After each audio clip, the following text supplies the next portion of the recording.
എന്താണ്, ആരാണ് കവി?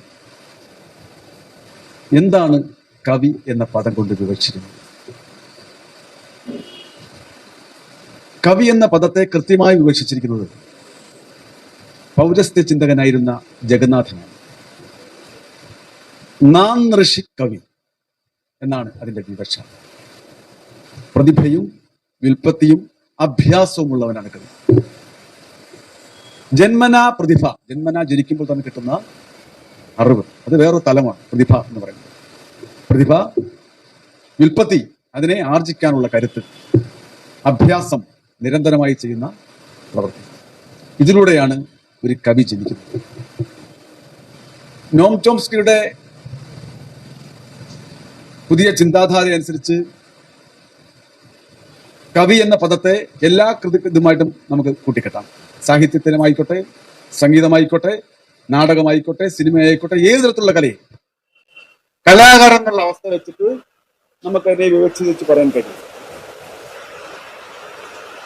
അങ്ങനെ നോക്കുമ്പോൾ വയലാർ എന്ന് പറയുന്നയാൾ, വ്യക്തി, കവി, ജന്മനാ കവിയായിരുന്നു. 13-ാമത്തെ വയസ്സിൽ അദ്ദേഹം തന്റെ ആദ്യത്തെ കവിത എഴുതി. അതിനുശേഷം 20-ാമത്തെ വയസ്സിലാണ് അദ്ദേഹത്തിന്റെ ആദ്യത്തെ കവിത പ്രസിദ്ധീകരിക്കുന്നത്, പാദമുദ്ര. 1928 മാർച്ച് 23-ായിരുന്നു അദ്ദേഹത്തിന്റെ ജനനം. ആലപ്പുഴയിലെ വയലാറില്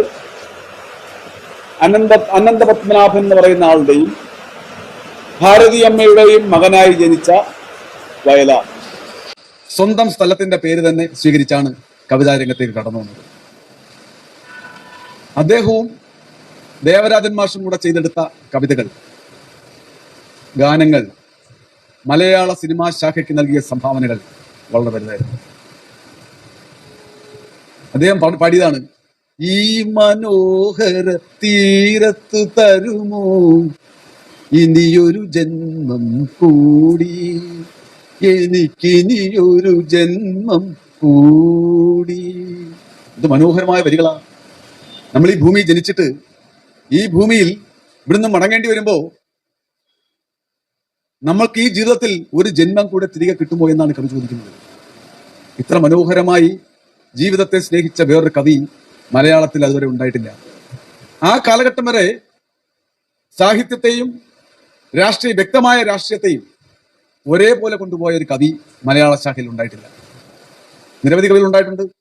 പക്ഷേ അദ്ദേഹം ഒരു ഇടതുപക്ഷ ചിന്താഗതിക്കാരനായിരുന്നു. ആ കാലഘട്ടങ്ങളിലെല്ലാം ഇടതുപക്ഷ സഹയാത്രികനായിരുന്നു. പക്ഷെ വ്യക്തമായി അദ്ദേഹം രാഷ്ട്രീയം പറയുന്നില്ല, എങ്ങും പറയുന്നില്ല. അതോടൊപ്പം തന്നെ തികഞ്ഞ ഗാന്ധിയനുമായിരുന്നു. ഞാനിപ്പം പല്ലിശ്ശേരി പറഞ്ഞപ്പോൾ നമ്മുടെ വായനശാലയുടെ പേര് തന്നെ പറഞ്ഞപ്പം ഗാന്ധി ലെനിൻ വായനശാല, രണ്ടും തമ്മിൽ ഒരിക്കലും ചേരാത്ത രണ്ട് വ്യക്തികളാണ് ഗാന്ധിയും ലെനിനും. എന്നാൽ ഇത് രണ്ടും ഭയങ്കരമായി ചേരുന്നതുമാണ്. മഹാനായ ചെഗുവേര പറഞ്ഞതുപോലെ ഒരു മനുഷ്യന്റെ ശബ്ദം മറ്റൊരു മനുഷ്യന്റെ സംഗീതം പോലെ ആസ്വദിക്കാവുന്ന ഒരു കാലഘട്ടമാണ് എന്റെ ആഗ്രഹം, എന്റെ ജീവിതം, എന്റെ ലക്ഷ്യം. ആ അർത്ഥത്തിൽ ലെനിൻ, ഗാന്ധി എന്ന പദം കൃത്യമായി സന്നിവേശിപ്പിക്കേണ്ട പദം തന്നെയാണ്. വയലാറും അത്തരത്തിൽ ചിന്തിച്ച ഒരു വ്യക്തിയായിരുന്നു. വാളല്ലൻ സമരായുധം എന്നാണ് വയലാർ പാടിയത്. അദ്ദേഹത്തിന്റെ നെല്ലെന്ന സിനിമ, അദ്ദേഹത്തിന്റെ നെല്ല് രാമുക്കരിയാട്ടിന്റെ സിനിമയാണ്. പി വത്സലയുടെ കഥയിൽ, നെല്ലെന്ന് പറയുന്ന കഥയിൽ നിന്ന് കഥാംശം ഉൾക്കൊണ്ടുകൊണ്ട് ഷൂട്ട് ചെയ്യപ്പെട്ട നെല്ല് എന്ന സിനിമയിൽ വയലാർ എഴുതിയ ഗാനം, ദേവരാജന്റെ സംഗീതം. കദളി ചെങ്കദളി ചെങ്കദളി പൂവേണു, കരളിൽ പൂമുരമുള്ളൊരു പെൺ പൂവേണു പൂക്കാരാ. വരികൾ എനിക്ക് കൃത്യമായിട്ട് അറിയില്ല, നിങ്ങൾക്ക് എന്നെക്കാൾ കൂടുതൽ അറിയാൻ അതിനെ കുറിച്ച്. ഞാനൊരു കലാകാരൻ മാത്രമാണ്, കവിയല്ല. ഇങ്ങനെയുള്ള ഗാനങ്ങൾ എഴുതാൻ മലയാളിയെ നെഞ്ചോട് ചേർത്ത്, അതിനകത്തൊരു പ്രത്യേകമായ കാര്യം എന്ന് പറയുന്നത്, വയലാർ മരിക്കുന്ന സമയത്ത് ഇത്രമാത്രം മലയാളികൾ ഹൃദയത്തിൽ ഏറ്റുവാങ്ങിയ ഒരു മരണം അക്കാലത്ത് വരെ ഉണ്ടായിട്ടില്ല. അദ്ദേഹം മരിക്കുമ്പോൾ മലയാളി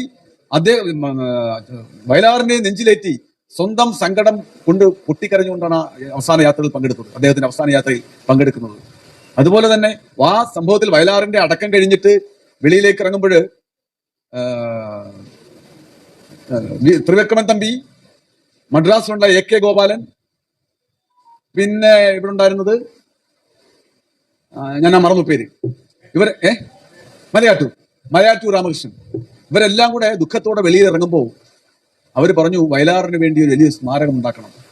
വയലാറിന്റെ മടക്കം കഴിഞ്ഞിട്ട് ഈ അടക്കവും കഴിഞ്ഞ് ഈ എല്ലാം കഴിഞ്ഞ് പോകുമ്പോൾ പിന്നെ എന്താണ് ബാക്കി പത്രം എന്ന് ചിന്തിക്കുകയാണ്. നമ്മൾ ഈ ഭൂമിയിലേക്ക്, ഞാൻ പണ്ടൊരിക്കൽ ഒരു മീറ്റിംഗിൽ പറഞ്ഞിരുന്നു, നമ്മൾ ഒരു കുഞ്ഞ് ഒരു ഭൂമിയിലേക്ക് ജനിക്കുമ്പോൾ അമ്മയുടെ വയറ്റിൽ ഒരു ഭ്രൂണത്തിൽ തുടങ്ങുന്ന യാത്ര കുഞ്ഞായി ഭൂമിയിലേക്ക് ജനിച്ചു കഴിയുമ്പോൾ ആദ്യത്തെ 3 സെക്കൻഡ് അവന് ശബ്ദം ഉണ്ടാകില്ല. 1, 2, 3 4ാമത്തെ സെക്കൻഡിലാണ് അവൻ അമ്മ എന്ന് വിളിച്ച് കരയുന്നത്. അവിടുന്ന് യാത്ര തുടങ്ങി അമ്മ എന്ന് വിളിച്ച് കരഞ്ഞ ആ സമയത്ത് അവൻ ആ കുഞ്ഞ് ആ ശ്വാസം എടുത്താൽ അവൻ ജീവിക്കും.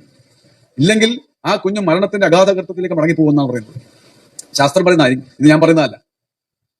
പക്ഷെ അവസാന നാളുകളിൽ സ്വന്തം ജന്മം, സ്വന്തം ജീവിതവും ലൈഫും ശ്വാസവും തിരിച്ച് ഈ ഭൂമിക്ക് വേണ്ടി സമ്മാനിച്ചിട്ട് മടങ്ങി പോകുമ്പോൾ ഈ ഭൂമിക്ക് വേണ്ടി എന്ത് ഞാൻ ചെയ്തു എന്നുള്ള ചോദ്യത്തിന് ഉത്തരമായിരുന്നു വയലാറിന്റെ മരണം അവിടെ സമ്മാനിച്ചത്, മലയാള ജനതയ്ക്ക് സമ്മാനിച്ചത്.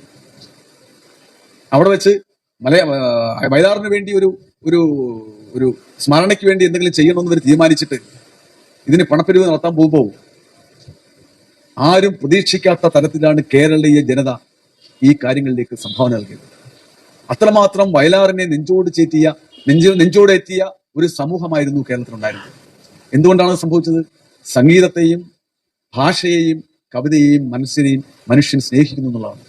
വയലാറിന്റെ പ്രത്യേകത എന്ന് പറയുന്നത് ഒരേ സമയം കവിത എഴുതുമ്പോഴും സമൂഹത്തിലെ ജനങ്ങളുടെ ജീവിതാവസ്ഥകളെ, അവരെക്കുറിച്ച്, ജീവിതത്തിന്റെ പ്രശ്നങ്ങളെക്കുറിച്ച്, മനുഷ്യനെക്കുറിച്ച്, സ്നേഹത്തെക്കുറിച്ച് ഇത്രമാത്രം എഴുതിയ വേറൊരു കവിതാകാരൻ മലയാള കവിതാ ശാഖയിൽ ഇല്ല എന്ന് മാത്രം പറഞ്ഞുകൊണ്ട് ഞാൻ അദ്ദേഹത്തെക്കുറിച്ചുള്ള എന്റെ വാക്കുകൾ ഉപസംഹരിക്കുന്നു.